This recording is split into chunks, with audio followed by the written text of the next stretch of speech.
buenas noches, yo soy Carlos Elizondo. Bienvenidos a Primer Círculo. Muy buenas noches, soy Federico Reyes Heroles. Bienvenidos a Primer Círculo. La palabra consulta tiene una connotación casi siempre positiva. Cuando se consulta a alguien, se supone que se escucha lo que la otra persona nos sabe del asunto que traigamos entre manos. Cuando vamos a una consulta médica, esperamos que el médico nos atienda dándonos alguna salida al padecimiento que tengamos. Y existe también la consulta popular en nuestra Constitución, que es un mecanismo de democracia directa que tiene detrás un larguísimo debate en favor de la ampliación de los derechos de los ciudadanos. Es un mecanismo, como lo dice su nombre, de consulta a la población, de consulta directa. Sin embargo, la semana pasada vimos una discusión, yo diría compleja, jurídicamente hablando, de una consulta que fue presentada ante la Suprema Corte de Justicia y que de alguna manera dividió a los miembros de la Corte, a los ministros, en dos bandos. Y la complejidad de la consulta es lo que queremos explicarles el día de hoy, y es por eso que invitamos a un conocedor, a un abogado muy distinguido, a una persona que además ha estado involucrado en muchas acciones de tipo social en su tierra, que preside una institución precisamente encargada de velar por minorías y por afectaciones a los derechos humanos, que es RENACE, y por eso lo invitamos. Él también fue presidente de la Barra Mexicana Colegio de Abogados y es una persona que nos puede dar luz sobre esta complejidad. Me refiero a José Mario de la Garza. José Mario, muy buenas noches, qué gusto verte. Muy buenas noches, Federico. Muy buenas noches, Carlos. Muchas gracias por la invitación. Y pues como sí lo comentas, un tema trascendental y de análisis que es complejo.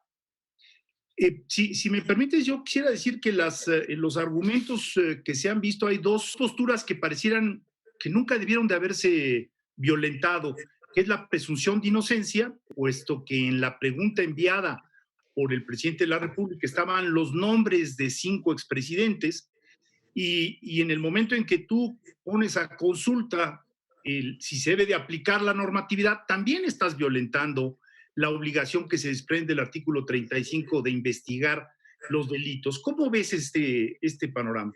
Pues mira, como estaba planteada la pregunta, a mí me parece que el proyecto inicial del ministro Luis María Aguilar daba una luz clara en que tú no puedes formular una pregunta que implica ya una acusación, que implica ya un contexto de responsabilidades y de también generar a la autoridad una posible acción o inacción. Entonces, me parece que así la pregunta permitía que se violentaran, como bien lo decía el proyecto, inicialmente los derechos humanos y que se permitiera pues, hacer una especie de linchamiento político utilizando este esquema. Ese era el planteamiento original.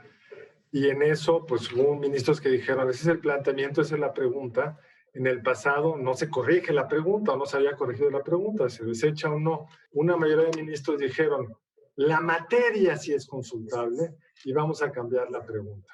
Entonces me gustaría entender si tú crees que la materia es consultable y dos, ¿qué quedó de esa pregunta? Porque la verdad, pues según yo se puede juzgar a cualquiera o más que juzgar, es una pregunta que nadie va a decir que no, en el sentido que yo sí quiero saber por qué la pandemia estuvo mal manejada, y eso entra claramente dentro de la pregunta que se redactó y fue la aprobada.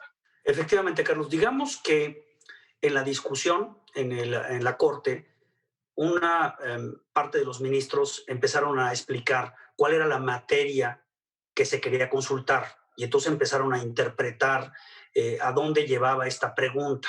Y inclusive vimos algunas expresiones en el sentido de decir, pues miren, la pregunta se trata de determinar la responsabilidad de los servidores públicos y determinar el alcance de esta responsabilidad y cuáles son las consecuencias. Entonces hubo, digamos, esta primera fase de interpretar a qué materia se refería la pregunta. ¿Por qué? Porque la Constitución tiene ciertos temas prohibidos que no se pueden llevar a una consulta. Y entonces habría que determinar lo que hicieron los ministros, es decir, primero, el tema de la pregunta, ¿viola o no viola la Constitución? No la pregunta en sí, sino el tema de la pregunta. Y entonces ahí hubo una discusión como dice Federico, pues muy amplia, de diferentes posturas, algunas con un contexto político, otras con un contexto mucho más jurídico, y se llegó a una votación dividida de 6 votos a favor contra 5 en cuanto a que la materia de la pregunta sí era consultable porque no violaba el artículo 35 de la Constitución. Ese fue como el primer análisis. De ahí se hizo una pausa y hay que señalar que la ley sí permite modificar la pregunta. Y aquí viene otro análisis interesante. ¿Cuál es la extensión en la que tú puedes modificar la pregunta? Porque como quedó, efectivamente, Carlos, pues es una pregunta totalmente diferente en un contexto pues con otro mecanismo y que nos lleva a otro tipo de conclusiones. Entonces, esto también me parece que es interesante reflexionarlo. ¿Cuál es la amplitud de la modificación de la pregunta? Porque parece que la pregunta que formuló el presidente, pues no quedó nada de esa y que ahora esta pregunta pues es inocua porque la respuesta que se dé es bastante irrelevante en cuanto a que las autoridades tienen que cumplir con sus obligaciones independientemente del resultado.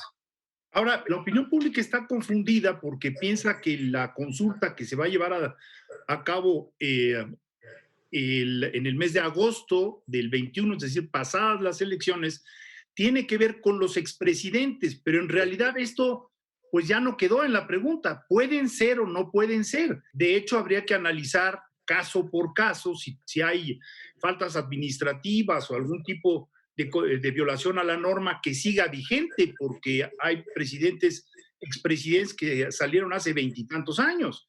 Entonces, pues de hecho vamos a ir a la primera consulta popular, que es, como dice hoy Diego Valadez, pues una simulación de consulta, porque no queda claro qué es lo que se está consultando. ¿Es correcto? Sí, efectivamente, ya los expresidentes no se mencionan, ya la responsabilidad en la que pudieron incurrir tampoco, el tema de los posibles delitos, que era lo que se pretendía que se analizara tampoco, ya quedó a un concepto de actores políticos, que es un concepto que inclusive no está definido en la Constitución, que es un concepto muy ambiguo. ¿Quiénes son los actores políticos? ¿En qué fechas? ¿En qué contextos? ¿En qué actos? Y como lo han expresado también algunas voces, pues esta pregunta también cabría para analizar los actos del actual presidente y de sus funcionarios, porque pues digamos caben dentro de este concepto de actores políticos y también si lo vemos hacia el pasado, pues no está acotado, no se dice si el pasado es el día de ayer o si el pasado hasta dónde llega, como bien lo dices, pues también hay plazos que se tienen que cumplir y entonces esta pregunta es inocua porque la respuesta que se dé en el momento en que esto se haga, pues no va a producir ningún resultado. Lo que en su momento se expresaba en la Corte, que me parece que es interesante, es decir, ¿para qué sirven estas consultas o qué es lo que queremos obtener? Y sí me parece que la participación ciudadana es importante siempre y cuando la pregunta formulada nos lleve a algo y nos lleve a que abona a la democracia y abona a la construcción de un Estado de Derecho. Si la pregunta no abona en esas direcciones, pues también resulta muy caro elaborar todo un procedimiento que se puede asemejar a una elección de carácter presidencial, que ya el INE tuvo una manifestación que podría costar 8,000 millones de pesos, en un contexto de crisis como el que tenemos, pues no parece que tampoco tenga razonabilidad hacer una pregunta en ese sentido. Oye, José Mario, ¿en algún lugar del mundo se ha hecho una pregunta como esta? No, Carlos, no se ha hecho ninguna pregunta así. El ejercicio, como se está planteando por la Corte a la hora de corregir la pregunta que hacía el presidente, pues como lo hemos comentado, no tiene sentido y no abona, desde mi punto de vista, a esta construcción de participación ciudadana. ¿Quién va a votar que no? ¿Quién iría a decir no quiero? E incluso si ganara el no, tendría una implicación rarísima. Entonces ya no se puede hacer nada respecto al pasado de ayer. Es una pregunta absurda. Entonces, en la línea de razonamiento, José Mario, que tú acabas de esgrimir, pues hay muchos perdedores. Hay perdedores en el sentido de que, en primer lugar, la Suprema Corte de Justicia se vio involucrada en una discusión que enfrentó a los ministros, cosa que no es sano, o no es sano cuando es un asunto externo que no lleva a ninguna parte. En segundo lugar, porque es de la responsable de la redacción de la pregunta, y esa pregunta tampoco va a darle a la población algún cambio en su vida cotidiana o algún cambio de rumbo en la política, y después tiene costos. El INE va a tener que implementar un ejercicio que a lo mejor es total y absolutamente fallido, y la propia consulta popular pues va a quedar en el expediente de la memoria colectiva como un ejercicio absurdo o inútil, ¿no? Y ver si se alcanza el nivel de votación que requieres para que la pregunta tuviera algún efecto legal, que eso también va a ser un gran reto. Yo también veo que hay mucho desánimo y con una pregunta así tan poco clara, tan confusa, me parece que tampoco invita a que el ejercicio sea un ejercicio de participación real. Y también genera esta idea, Federico, de la participación de la Corte. Yo he visto en las redes sociales lo que se ha estado comentando. Me preocupa mucho que el árbitro que nosotros habíamos diseñado para resolver las controversias, la interpretación de la Constitución, entre en un desgaste como el que está actualmente, y que las instituciones las llevemos a ese extremo en cuanto a que pues la pregunta así tal cual no sirve de nada. Habría que repensar si esto sirve, si la Corte debe de participar en este tipo de ejercicios, si habría que replantearnos todo, el artículo 35. Yo no estoy de acuerdo, José Manuel. La Corte tiene que participar, si no, ¿quién determina si la pregunta es constitucional? Y para terminarla de complicar, el presidente de la Corte aclaró que este ejercicio no es vinculante. Hay que decirlo que en el precepto donde se establece la consulta popular, si se alcanza el 40% del padrón electoral, se vuelve vinculante. Pero cuando hay una declaración en el sentido de que no es vinculante, pues pareciera un ejercicio bastante inútil, ¿no? Al final de cuentas. Pero incluso, Federico, que me corrige el abogado, vinculante no es irrelevante, porque la autoridad tiene que investigar si hubo un delito, aunque la consulta diga sí o no. Es lo que hace absurdo todo el ejercicio. Porque si el observador sabe algo que haya delinquido Peña Nieto, tiene la obligación de actuar. Y la Fiscalía está obligada a actuar con o sin consulta. A mí lo que me preocupa es este ejercicio absolutamente divisorio con la sociedad, con la Corte. Porque tampoco se habla de delitos, se habla de revisar las decisiones que los actores políticos tomaron en el pasado, pues eso está tan abierto como decisiones administrativas, decisiones que tienen que ver con el ejercicio presupuestal, decisiones que tienen que ver con decretos que se emiten, en fin, la administración pública es tan compleja que si tú dejas una pregunta como revisemos las decisiones del pasado, pues eso y nada va a ser lo mismo. Coincido en ese sentido, Carlos. Una pregunta muy rápida. Hay quienes dicen, pues peguemos las dos elecciones y hagamos la consulta en la intermedia.